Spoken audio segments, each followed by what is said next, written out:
자, 굿모닝 마케팅 인사이트입니다. 오늘도 시장의 중요한 이슈 살펴보도록 하겠습니다. 오늘 로제타 투자자문 최진석 포트폴리오 팀장 함께하겠습니다. 어서 오세요. 안녕하십니까? 네, 안녕하세요.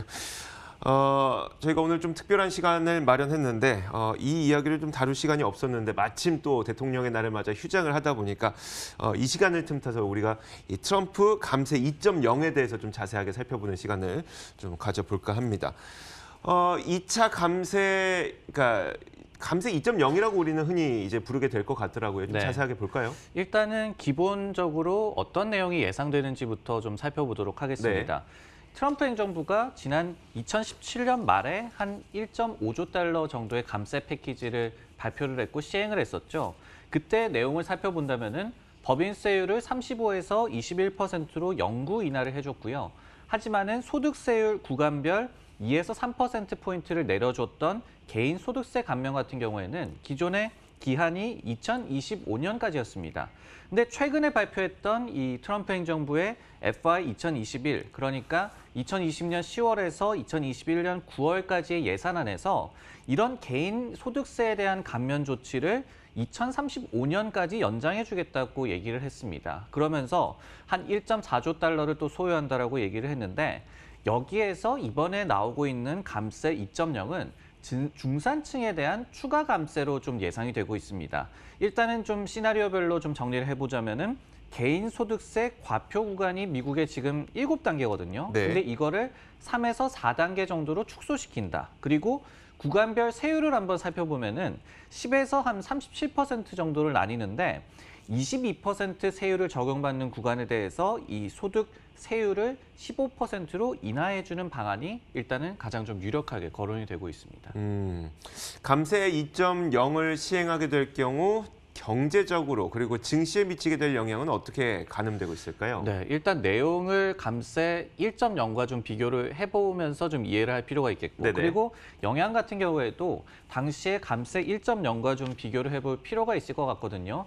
당시에 도이체뱅크가 세제 개편으로 인해서 2018년도 경제 성장률에 0.4%포인트 도움이 될 것이다라고 전망을 했었고 그리고 2019년도에 0.2%포인트 추가적으로 도움을 줬다가 2020년도부터는 이 효과가 상쇄됐고 오히려 좀 마이너스 효과로 이어질 것이다라고 전망을 한 바가 있습니다.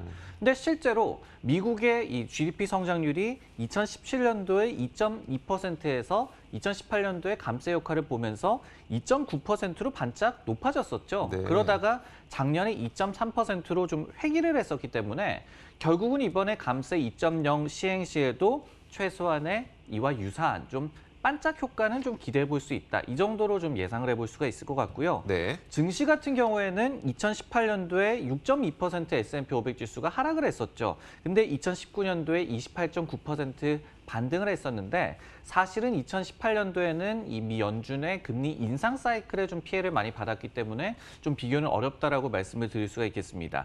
하지만은 한 가지 중요한 내용은 그래프를 한 가지 보시면은 당시에는 이 감세 1.0이 법인세 인하에 초점을 굉장히 좀 맞췄었죠. 네. 그러다 보니까 이렇게 S&P 500 기업들의 자사주 매입이 2018년도에 사상 최대 수준인 8천억 달러를 넘어서는 그런 수준으로 나왔었습니다. 이런 부분들을 좀 간과할 수 없겠고 그리고 골드만삭스 같은 경우에도 2018년도에 사실은 S&P 500 기업들의 이익 성장률이 한 20%를 넘어갔거든요. 네. 근데 만약에 감세가 없었다면은 10% 이하였다라고 골드만삭스에서 분석하기도 했기 때문에 어떤 이런 1.0의 그 예상됐던 그런 효과 그리고 실제 나타났던 효과를 가늠해 본다면은 이번에도 최소한의 좀 단기적인 효과는 증시와 그리고 경제 모두 기대해 볼 수 있을 것 같습니다. 뭐 더 클 것이냐 아니면 덜 클 것이냐 이 정도의 차이만 있을 뿐이지 세금 감면해주면 누구나 좋아하겠죠. 뭐 중산층도 좋아할 거고 특히 그 2017년, 2018년에는 기업들을 대상으로 법인세 실효세율을 좀 낮춰주는 그런 그 정책이었었다면 이번에는 실제로 미국 가계가 이 가처분 소득이 늘어날 수 있을 만한 감세를 좀 추진한다고 천명을 했기 때문에 네. 분명히 가계에 뭐 어느 정도가 될지 모르겠습니다만 분명한 도움은 될 겁니다. 자, 그런데 혹시 이렇게 감세안에 대한 기대 속에서 우리가 좀 예상해 볼 수 있을 만한 부작용은 없을까요? 아니면 좀 예상해 볼 수 있는 비판 여론. 네네. 감세 1.0에서도 결국은 이게 법인세 인하에 좀 초점을 맞췄고 그리고 개인 소득세 감면 같은 경우에는 시한을 뒀었기 때문에 결국은 친기업적이다라는 좀 비판을 받았었죠. 그리고 실제로 기업들이 자사주 매입을 많이 늘렸을 뿐 어떤 이 캐펙스에 대한 투자를 굉장히 많이 늘렸다. 이런 데이터는 사실은 나오지 않았습니다. 그렇기 때문에 이번에 무엇보다도 중산층을 지원한다는 트럼프 행정부의 이 보관이 실제로 좀 가시화될지가 가장 큰 관건이 될 것 같고요.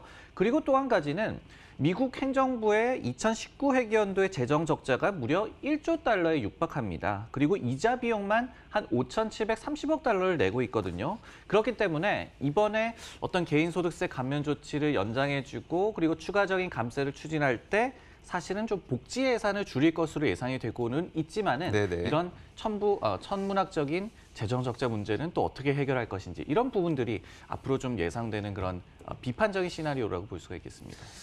미국의 재정 적자는 줄어든 적은 없었는데 항상 늘어나기만 근데 했었죠. 트럼프가 네. 어떻게 본다면 오바마 때에 비해서 적자를 줄인다고 얘기를 했었죠. 그렇긴 근데 하죠. 네. 오바마 행정부에 비해서 오히려 많이 늘어났습니다. 네네. 이런 부분들에 대해서 좀 비판하는 여론 쪽에서는 좀 집중을 할 수가 있겠죠. 알겠습니다. 이제 더 중요한 거는 그럼 이런 감세안 가운데 증시에 직접적인 영향을 줄 수 있는 감세안이 무엇이냐? 얼마 전에 나왔던 뉴스였었죠. 만약에 원래 이제 미국 국민들은 주식 투자를 대부분 퇴직연금으로 하고 있으니까 이거는 어떻게 보면 개인이 하는 투자라기보다는 연기금이 하는 투자라고 볼 수가 있는데 그러니까 이런 연기금이 하는 투자 말고 퇴직연금 투자 말고 미국 국민이 그냥 주식 투자를 개인 투자를 하면 좀 세금을 감면해 주겠다 이런 소식이 있었잖아요. 맞습니다. 그래서 이 부분을 사실은 저희 입장에서는 좀 더 자세하게 좀 그러니까요. 살펴봐야겠죠. 연소득 20만 달러 이하의 가구에 대해서 10,000달러까지의 주식 투자에 대해서는 비과세 혜택을 줄 것이다라는 가능성이 이번에 보도를 통해서 제기가 됐습니다. 그래서 제가 한번 살펴봤는데 2018년 기준으로 해가지고 미국에서 연소득이 20만 달러 이상인 가구의 비율이 단 8.5%입니다. 그러다 보니까 이번에 만약에 비과세 혜택이 만약에 주어진다면은 거의 모든 가구가 혜택을 볼 수 있다 이런 얘기가 되겠고요. 네. 비중이 가장 높은 소득 구간이 5만에서 7만 5천 달러 정도였거든요. 한 17.2%인데 즉 이런 중산층들이 사실은 좀 많은 그런 미국 가계의 그런 구조를 볼 때 이번에 20만 달러 이상이 아니라 이하인 가구에 대해서 비과세 혜택을 주는 거는 최소한 한 90% 이상은 좀 혜택을 받을 수 있다는 와. 얘기가 되겠습니다. 그리고 거의 전 국민을 대상으로 혜택을 준다는 얘기네요. 맞습니다. 이 정도가 될 줄 몰랐는데 자 그렇다면 사실 미국은 개인 투자의 비중이 그렇게 높진 않은 걸로 알려져 있거든요. 그렇다면 이제 개인 투자자들이 실제로 시장으로 돌아올 수 있게 될까요?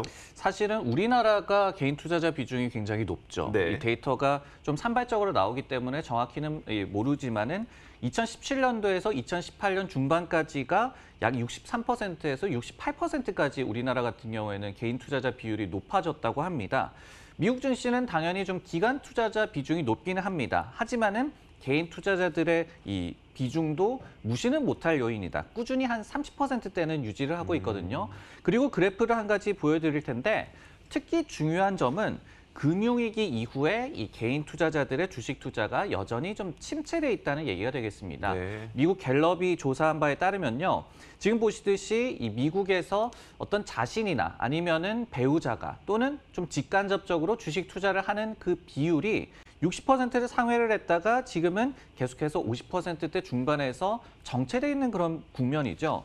특히 2001년에서 2008년 그리고 2009년에서 2017년 이 두 가지 범위로 좀 놓고 비교를 해봤을 때는 연소득 3만에서 7만 5천 달러의 가구에서 주식 투자 비율이 13%포인트나 하락했습니다. 그리고 5만 달러에서 10만 달러 소득을 갖고 있는 가구의 주식 투자 비율 같은 경우에는 마이너스 10%포인트의 변화가 나타났습니다. 네. 그렇기 때문에 이번에 중산층에 대한 감면 그리고 연소득 20만 달러 이하 가구에 대한 주식 투자 비과세 이 부분은 실제로 중산층에 대한 감세 효과로 좀 주머니 사정을 낮게 하는 그런 결과도 될 것이고 네. 그리고 금융위기 이후에 특히 주식 투자를 줄였던 그 가구에 대해서 비과세 혜택을 또 주어 지게 하는 이런 효과를 두 가지 모두를 좀 생각해 볼 수 있을 것 같네요. 알겠습니다. 확실히 이제 개인 투자자들에게는 혜택이 갈 수 있는 정책이라는 건데 이게 사실 감세 2.0이라고 하는 것이 이제 오는 9월 정도가 되면은 대선 레이스가 본격화될 때 그때 좀 구체적으로 나올 예정이라서 사실 이런 이야기들은 아직 현실화되려면 약간의 시간차는 조금 존재할 것 같습니다. 자, 어쨌든 이제 개인 투자자들에게 미국 개인 투자자죠. 이거 우리나라에서 미국 주식에 투자한다고 해서 이거 혜택 안 주는 거잖아요. 그건 맞습니다. 네, 미국 개인 투자자들에게 이런 혜택을 주게 됐을 때 수혜를 받을 수 있는 종목을 또 준비해 주셨네요. 네, 근데 미국 개인 투자자들이 많이 사는 종목은 주가가 또 잘 가겠죠. 네네. 그러다 보니까 좀 아이디어를 얻어보자 이런 취지가 될 텐데 감세 1.0에서는 당연히 자사주 매입을 많이 했던 기업들이 좀 수혜를 받았습니다.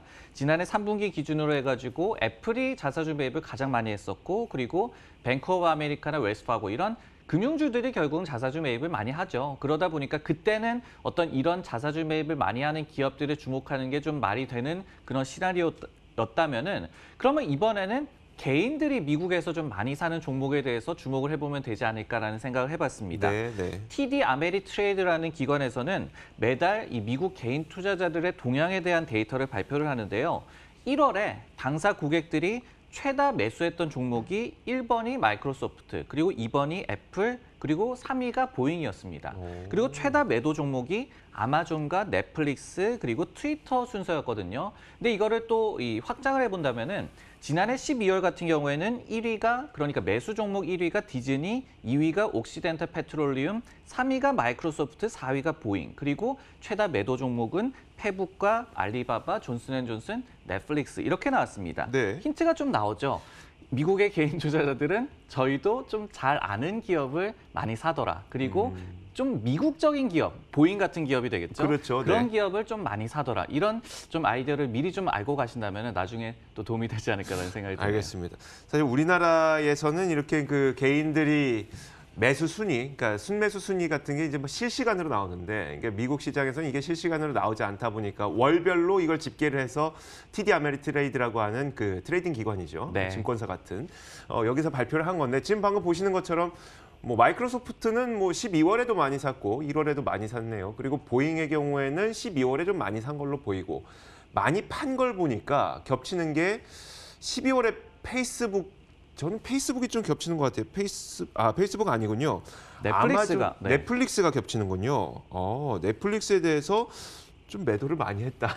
맞습니다. 어떻게 본다면은 그만큼 좀 개인 투자자 입장에서도 좀 핫했던 그런 종목이 되겠고 네네. 그리고 물론 넷플릭스가 최근에 주가가 많이 반등하기는 했습니다. 하지만은 어떻게 본다면 이 시기 즈음이 이 투자 심리가 굉장히 좀 악화가 됐고 그리고 뭐 디즈니 플러스 이런 얘기가 굉장히 많이 그러니까요. 나왔던 그런 시기이기 때문에 특히 매도세가 좀 집중됐던 것 같네요. 그러네요. 넷플릭스 팔고 디즈니 샀다 이런 게 되니까요. 지금 맞습니다. 보니까. 좋습니다. 이제 그 감세 2.0에 대한 이야기는 좀 여기까지 하도록 하겠고요. 저희가 매주 월요일마다 최진석의 종목 레이더를 통해서 미국 주식 가운데 투자할 만한 종목들을 저희가 소개해드리고 있는데 오늘 좀 중간 점검하는 시간을 가진다면서요? 네, 오늘 또 미국 증시 쉬는 날이다 보니까 이런 기회가 또 생겼는데 네. 제가 이 어저께 비자를 좀 말씀을 드렸잖아요. 네. 비자를 빼니까 12개 정도를 제가 말씀을 드렸었더라고요. 근데 한번 상승률을 정리를 해봤습니다. 그래프로 한번 보신다면은 그 방송에서 언급이 된 이후의 주가 흐름을 보시면은 엔비디아가 31.1%, 한 와. 석 달도 안 되는 기간이었습니다. 네네. 주가가 많이 좀 올랐고요. 그 외에 어떤 나이키라든지 알파벳, 페이팔, 마이크로소프트 이런 기업들이 특히 좀 상승률이 돋보이는 그런 모양새가 나왔습니다. 반면에 스타벅스라든지 아니면은 퀄컴 그리고 이 인투이티브 서지컬 같은 기업들은 주가 흐름이 좀 부진했는데요. 사실은 인투이티브 서지컬은 많이 좀 부진했다고 최근에 좀 많이 올라오는 양상이고 퀄컴과 스타벅스가 좀 부진했다라고 좀 말씀을 드릴 수가 있겠습니다. 이 상승률 평균을 냈더니 한 8.6% 정도가 나오더라고요. 일단은 이 그때 방송에서 언급한 이후에도 갈 기업은 또 갔다. 그러니까요. 그때도 주가가 높았지만 이렇게 또 정리를 할 수가 있겠네요. 저는 이 표를 보면서 어떤 느낌이 드냐면 이제 우리나라 주식시장에 많이 익숙하신 분들의 경우에는 좀 저가 매수를 노리시는 분들이 굉장히 많아요. 그러니까 네. 낮은 가격에 사야지 높은 주가 상승률을 얻을 수 있지 않을까. 근데 지금 보면은 엔비디아 가장 높잖아요. 근데 작년에 2배 넘게 오른 종목이잖아요. 그러니까 잘 오른 종목이 더 잘 간다는 그런 느낌을 좀 많이 받아요. 에버비도 그렇고 맞습니다. 나이키도 그렇고 뭐 다 사상 최고가 가는 기업들이 다 더 더 올라가는 거잖아요. 맞습니다. 반면에 그때 제가 스타벅스에 사실은 주목했던 이유가 네. 스타벅스가 그때 좀 기대치가 많이 좀 낮아져 있었고 주가도 좀 저평가돼 있었다라는 그런 인식에 제가 이 말씀을 드렸었는데 네네. 사실은 이것과 좀 빗나가게 경영진에서 가이던스에 대해서 좀 부정적으로 얘기를 했죠. 그러니까요. 그리고 코로나19라는 그런 타격을 스타벅스가 예상치 못하게 받으면서 또 악재로 좀 작용을 했었고 그렇기 때문에 말씀해 주셨듯이 좀 원래도 모멘텀이 있었고 제가 말씀드린 시점에도 주가가 많이 올랐었던 기업들이 오히려 또 상승률이 더 좋았습니다. 그러니까요. 자, 가장 주가 흐름이 좋은 이 엔비디아에 대해서 다시 한번 짚어볼까요? 엔비디아 같은 경우에는 아직도 좀 전망이 괜찮은 것 같습니다. 네. 가장 최근에 좀 실적 발표를 했었죠. 그 이후에도 주가가 좀 급등을 보였는데 전분기에 실적이 좋았던 것은 물론이고 그리고 당분기에 대한 가이던스 역시도 컨센서스를 큰 폭으로 좀 상회를 했습니다. 특히 데이터 센터 부문에서의 매출이 상당히 좀 좋았고요. 코로나19 여파를 반영했다라고 경영진이 밝혔지만은 가이던스를 굉장히 넓게 범위를 제시한다거나 이러지도 않았습니다. 그러다 보니까 시장에서 긍정적인 평가가 나왔고요. 실적 발표 직전에 엔비디아에 대해서 목표 주가의 대폭 상향 조정이 많았다라는 말씀을 예전에도 드렸었는데 실적 발표 이후에도 코엔이라든지 UBS라든지 크레이그 헬럼이라든지 이런 IB에서는 지금 주가가 289달러인데 이제는 한 320달러를 상회하는 또 목표 주가를 제시를 하고 있습니다. 그렇기 때문에 엔비디아에 대해서는 아직까지도 월가의 투자 의견은 굉장히 좀 우호적인 것 같아요. 그러니까 오르는 게 더 간다, 가는 게 더 간다는 게 이제 미국 주식의 좀 특징인 것 같고요.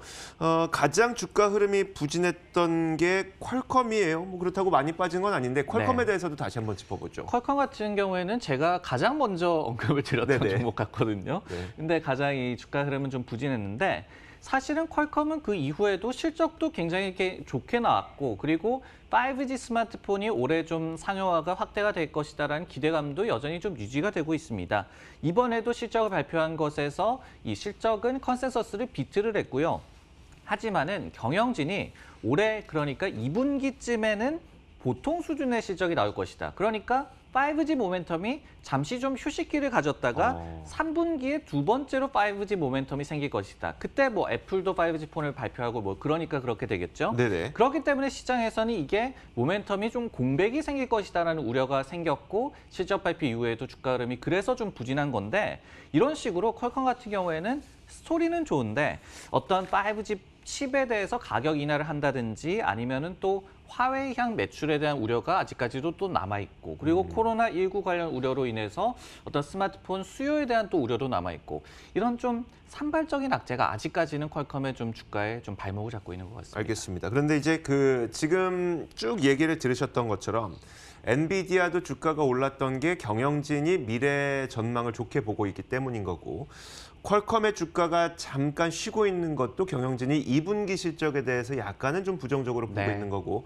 다만 경영진이 3분기 이후부터의 시장을 긍정적으로 보고 있다는 것은 그 이후의 시장은 또 우리가 기대해 볼 수 있다는 거니까 투자 심리가 무너졌다고 보긴 좀 어려울 것 같아요. 맞습니다. 일단은 퀄컴에 대해서도 큰 그림은 아직까지 남아있는 상태고요. 네네. 그리고 말씀해 주셨던 그런 경영진의 언급도 사실은 저희가 왜 굳이 이런 부정적인 얘기를 할까라는 생각을 그러니까요. 하잖아요. 네. 근데 어떻게 본다면은 그만큼 그런 이 발언을 함으로써 투명성을 제고를 하고 그러니까요. 그리고 어떻게 본다면 시장의 또 기대치를 낮춰놓고 이런 또 IR적인 그런 역할을 충실히 했다라는 얘기가 되기 때문에 또 나중을 또 기약해 볼 수 있는 그런 기업이 여전히 되겠습니다. 이제 그 얘기가 이제 신빙성이 높아지게 되면 주주들은 그 말을 듣고 기다릴 수가 있는 거예요. 네, 맞습니다. 알겠습니다. 자, 로제타 투자자본 최진석 포트폴리오 팀장과 함께 이야기 나눠봤습니다. 고맙습니다. 네, 고맙습니다.